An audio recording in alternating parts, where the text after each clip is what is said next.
안녕하십니까. 갑질 훈남, 갑상선 질환에 훈수 두는 남자. 오늘은 조동혁 선생님과의 콜라보레이션 시리즈 제10탄입니다. 긴 고민 끝에 제가 오늘 정한 방송의 제목은 슬기로운 갑상선암 진료받기 베스트 3 and 워스트 3입니다. 한우님들께서 해야 할 일 베스트 3 중에서도 첫 번째는 내 상황에 맞는 믿음직한 주치의를 정하기입니다. 자, 먼저 상황이란 것은 이렇게 나눌 수 있습니다.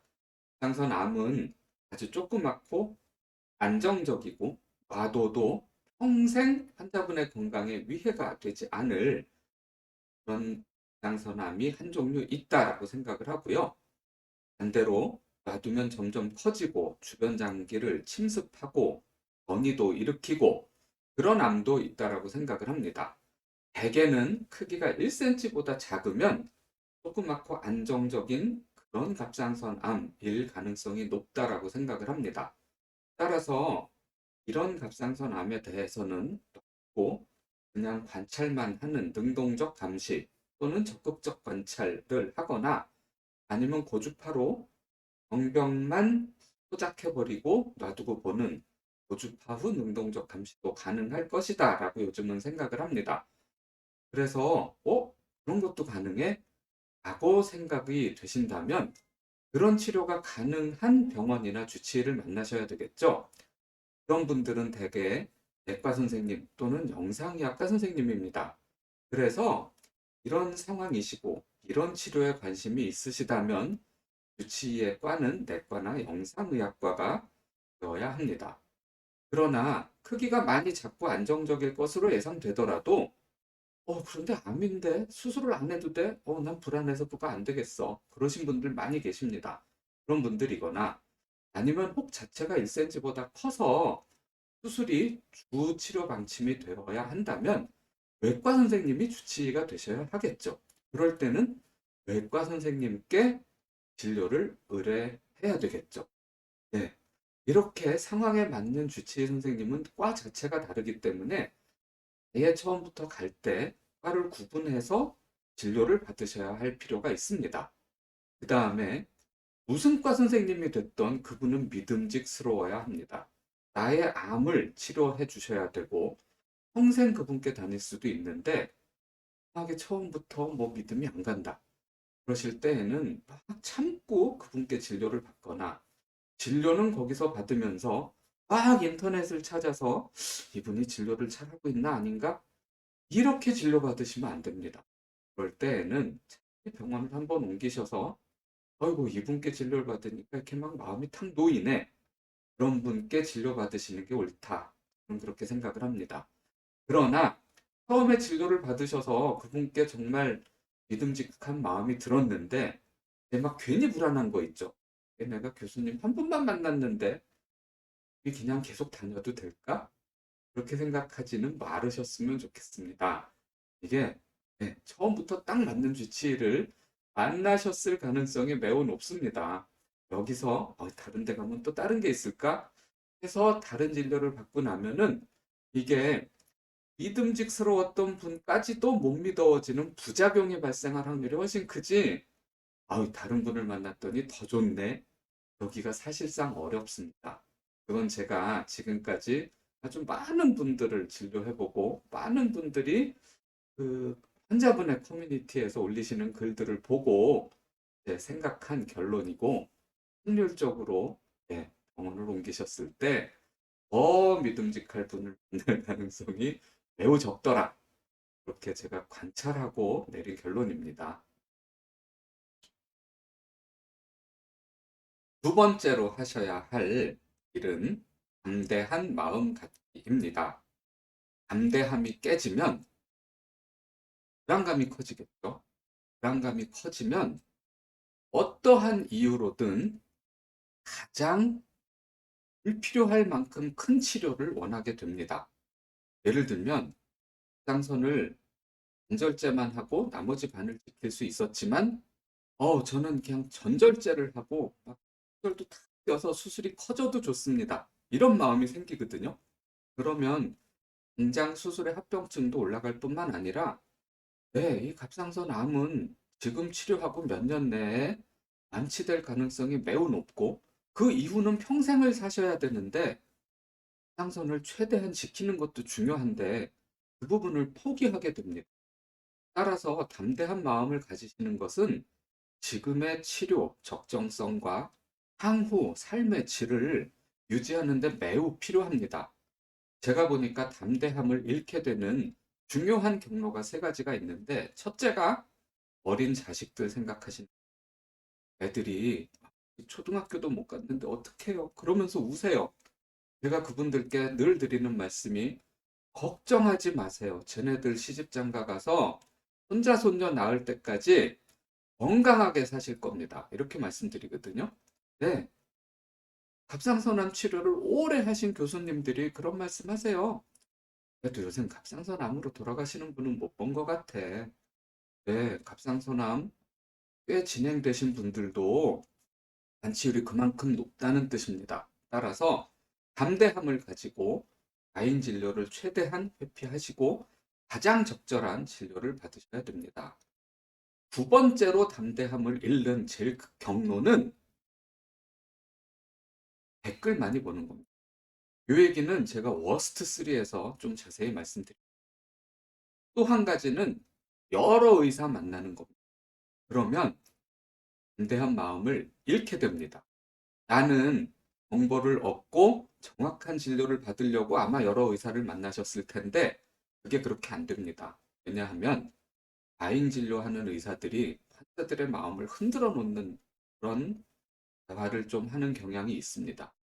의사 앞에서 거기서 마음 지키지 않거든요. 그러면 적절한 진료보다는 과잉 진료하는 의사가 더 훌륭한 의사처럼 보이게 되거든요. 그래서 여러 의사 만나는 거 여러 차례 제가 말씀드렸지만 그거 좋은 거 아닙니다. 세 번째는 수술과 비수술의 균형을 잘 잡으시는 것입니다. 사실 1번과 2번이 수술, 비수술의 균형을 잘 잡으시기 위해서 필요한 조건이라고 말씀드릴 수 있습니다. 갑상선 암 중에서 1cm가 안 되는 미세 유도암이고 순한 암이 요즘 발견되는 암의 70%가량 됩니다.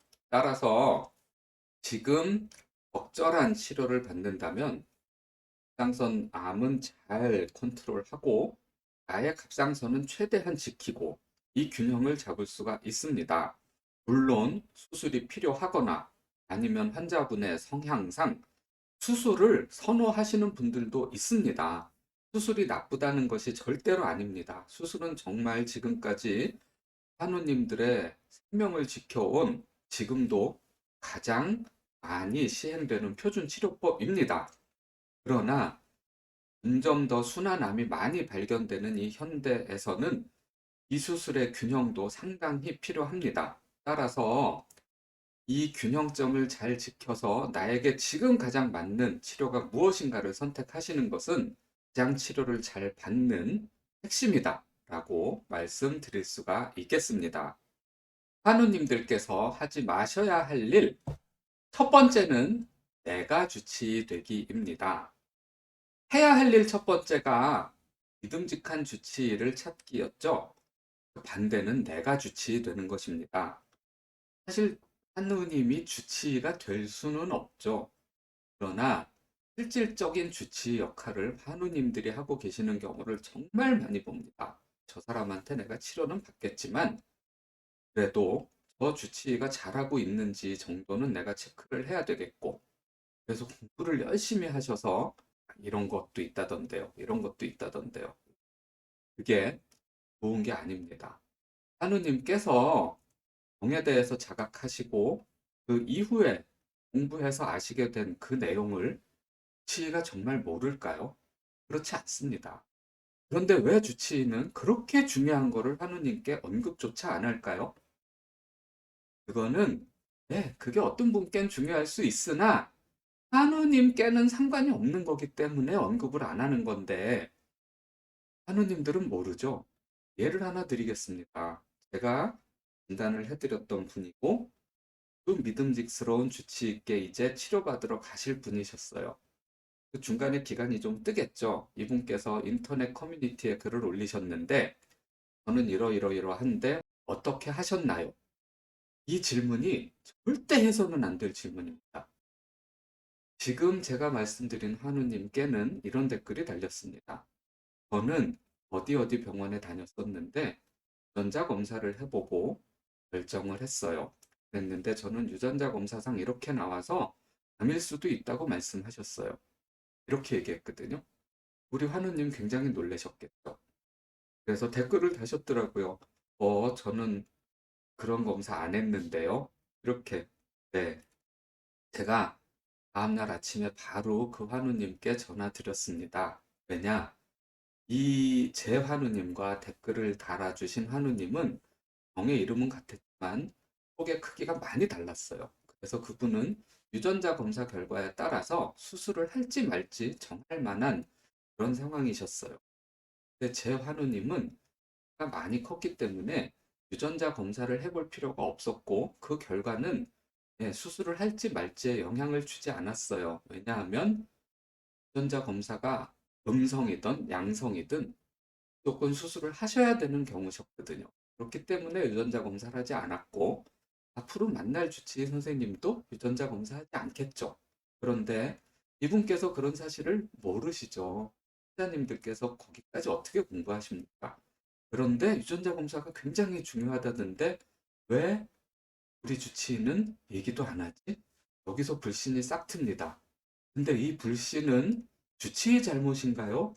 아니면 하느님께서 잘못된 정보를 받아들였기 때문인가요?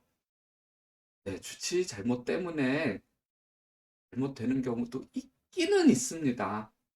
그러나 훨씬 더 많은 경우는 하느님들이 잘못된 경우, 잘못된 정보, 내 상황에 맞지 않는 정보를 중요하게 여기기 때문에 발생합니다. 하느님들께 이렇게 말씀드리겠습니다. 내가 주치의 됐는지 어떻게 알까? 네, 아는 방법이 있습니다. 정말 중요하다고 생각되는 정보를 습득했어요. 그래서 지금 내 주치의가 이걸 아는지 모르는지 너무 궁금해요. 그래서 질문을 가장해서 내 주치의를 테스트하고 싶어져요. 그거는 적어도 반은 내가 주치의 되신 겁니다. 그런데 그 질문 정말 딱 한 번은 하실 수도 있는데 두 번은 하지 마세요. 이 환자가 날 테스트하는구나. 그걸 딱 알거든요. 모를 것 같죠? 아닙니다. 정확하게 압니다. 한 번 정도는 저는 그냥 대답해 드리는 것 같아요. 근데 이 질문이 이어지고 또 옆에 오신 보호자가 또 질문하고 그러면 그때는 님에 대한 저의 관심과 애정이 한물을 끼얹은 것처럼 칙 하고 식는 것을 느낍니다. 그러면 진료에는 정말 정성을 갖고 잘 봐드리는 그런 경우도 있지만 그냥 책 잡히지 않을 정도까지만 하는 진료도 있거든요. 딱 태세 전환합니다. 그래서 내가 주치의됐다 싶으시면 차라리 믿음직한 주치의를 만나시러 옮기시든가 그냥 거기 다니실 거면 정말 내 주치의를 테스트하는 그런 대화는 극히 자제하셔라. 그렇게 말씀드리고 싶습니다. 네, 환우님들께서 하시지 말아야 할 일 두 번째는 댓글 너무 많이 읽기입니다. 어쩌면 이게 제일 하지 마셔야 할 일일 수도 있습니다. 결국 댓글을 너무 많이 읽다 보니까 내가 주치의 되는 거고 내 주치의를 못 믿어하게 되는 거고 하셔야 할 일 중에 두 번째가 담대한 마음 갖기였잖아요. 그 담대한 마음이 깨지게 되는 가장 큰 이유 중에 하나도 댓글 읽기입니다. 댓글에는 안 좋은 얘기들이 많이 달립니다. 왜냐하면 그분들께서 포지하려고 다시는 게 아니에요. 그분들께서는 본인의 경험을 댓글로 다시는 건데 어떤 분들이 댓글을 많이 다느냐? 네, 갑상선암 진료를 받다가 난항을 많이 겪고 최종적으로도 결과도 많이 안 좋았던 분들, 그런 분들께서 한우회 커뮤니티에 오래 머무실 수밖에 없습니다. 그러다 보면 댓글도 달게 되고 도와주려고 다시는 거예요. 보니까 나랑 비슷하신 상황인 것 같은데 저는 그 이후에 이렇게 됐어요. 네, 그거 도와주려고 다루시는 거죠. 그러나 빈도가 문제예요. 그 경우에 있었던 분들 중에서 최종적으로 안 좋게 가셨던 분들의 경우는 빈도가 실제 진료에서는 매우 낮습니다. 그런데 훨씬 빈도가 많은, 예후가 좋고 금방 치료가 끝나고 그래서 금방 일상으로 복귀하신 분들, 그런 분들은 환우에 커뮤니티에 들어오시지 않아요. 글도 달지 않습니다. 그러다 보니 내가 저 이럴 때 어떻게 해야 되나요? 저랑 비슷했던 경험이 있으셨던 분들 경험 공유해 주시기 바랍니다. 이렇게 질문을 달면 댓글은 빈도가 완전히 거꾸로 90% 이상은 안 좋았던 경우에 대한 글만 올라오게 됩니다. 그러면 반대함을 할 수 없죠. 그런데 내가 평정심을 유지할 수 있다? 아니거든요. 그래서 저는 한우님들께 이제 커뮤니티 활동 너무 많이 하지 마시고 글 읽지 마시고 경험 나눠주세요. 이런 질문 올리지 마시고 요즘에는 그렇게 말씀드리고 있습니다. 네, 세 번째는 무조건 유명의사 찾기입니다. 무조건이란 말이 요새 인터넷에 유행하던데요. 왠지 단어의 느낌이 무조건보다 약간 더 무대뽀스럽고 무개념적이고 그런 느낌이 나죠. 앞뒤 안 가리고 유명의사 찾기. 네, 그러시지 마시란 뜻입니다. 많은 분들이 제일 유명한 의사 5명 명단을 알려주세요. 그런 글들을 올리세요. 또 5분을 다 만나보고 제가 결정하겠습니다. 이렇게들 생각하시더라고요. 그런데 제가 말씀드렸죠. 여러 의사를 만나면 내가 지혜로워지고 현명해지는 게 아니라 불안감만 가중되고 과잉 진료를 선택할 가능성이 높아진다. 네. 따라서 유명 의사 여러 명 만난다. 이게 좋은 게 아닙니다. 그 다음에 요즘에는 이 수술과 수술의 균형이 중요하다 이렇게 말씀드렸잖아요. 근데 요즘 유명 의사는 사실은 수술하시는 분들이세요. 왜냐하면 그간의 진료 경험이 주로 수술 쪽에 쌓여 있기 때문이죠. 비수술은 아직 시작한 지가 얼마 안 되기 때문에 환우님들 사이에서는 그렇게 알려져 있지가 않으세요. 그래서 환우님들 사이에 유명 의사를 하면 전부 수술하는 의사분들 5분을 추천받게 되거든요. 그러면 수술과 비수술의 균형이 중요한데 수술하는 분 5명만 만나고 결정했다? 그럼 이건 균형 잡힌 의사결정이라고 하기 어렵겠죠. 네. 그래서 저는 무조건 유명 의사를 만나고 결정하시는 것이 아니라 내 상황에 맞는 주치의를 만나보고 결정하시는 것. 이것이 더 슬기로운 진료 받기이다. 라고 말씀을 드리는 것입니다. 네, 이상으로 갑상선 질환에 훈수 두는 남자 10번째 방송을 마치도록 하겠습니다. 그동안 많은 애정과 격려를 해주신 우리 시청자 여러분들께 정말 감사드리고 이 좋은 채널을 개방해주신 조동혁 원장님께도 깊은 감사를 드립니다. 10번째 시간을 마지막으로 방송의 시리즈를 마무리하도록 하겠습니다. 저도 그런데 아쉬운 마음이 너무 크네요. 그래서 이 10번의 방송을 감히 조동혁 선생님과 동의도 얻지 않은 채로 시즌 1이라고 이름을 붙여보면 어떨까 했습니다. 또 시간이 지나면 여러분들께 드리고 싶은 말씀들이 쌓여 있을 거라고 생각합니다. 그때 다시 돌아와서 인사드릴 수 있게 되면 정말 좋겠습니다. 그동안 함께 해주신 여러분들께 감사드립니다. 저는 믿으심 의원의 영상의학과 전문의 신정석 원장이었습니다. 감사합니다.